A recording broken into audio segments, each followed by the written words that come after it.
Hello everyone, welcome back to the Mystery Channel 33. I'm here to help solve more missing women, children, and men cases.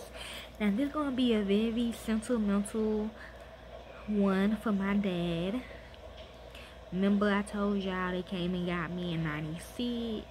They killed me in the car. They took my body to Gina. They cremated me. I'll show you my cremated body. And then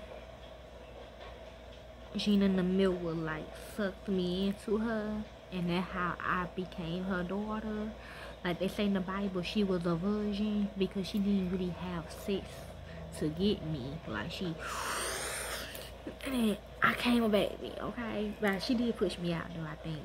So this is me, but they say I was a boy though. So let's see.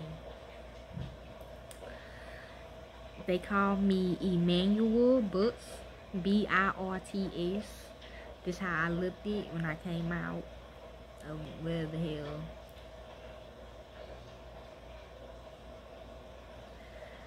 And this is how they say I was supposed to look. I mean, that's probably how I would look as a boy.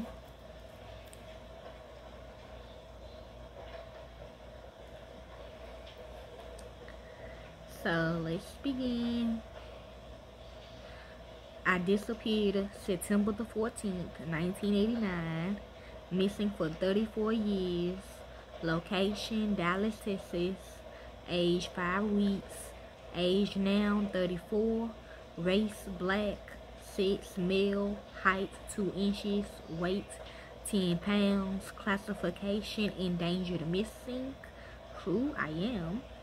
Emmanuel Khalif Birts was an infant abducted in 1989 by a woman posing as a social worker.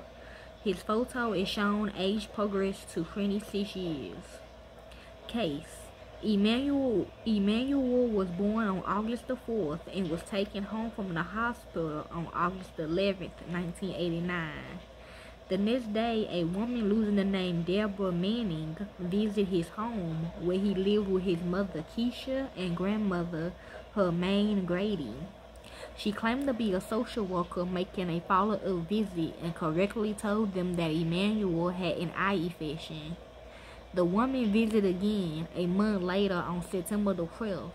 She stated that Emmanuel may have HIV, which was possible because Keisha had loose drugs during her pregnancy. On September the 13th, she arrived with a letter, allegedly from the Child Welfare Department, stating that Emmanuel needed to be taken to the hospital for HIV testing. She wanted to take him immediately, but would not let Keisha come, and agreed to come pick him up the next day.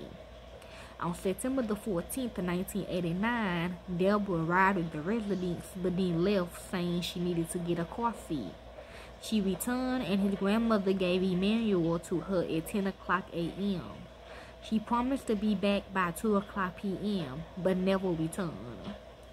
Emmanuel was reported missing around 8 o'clock p.m. that night. She did not take his eye medication with her. I kind of remember this, okay, kind of.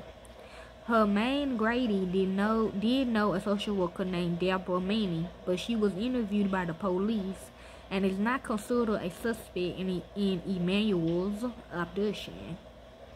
Child Protective Services have not authorized his removal from the home for any reason.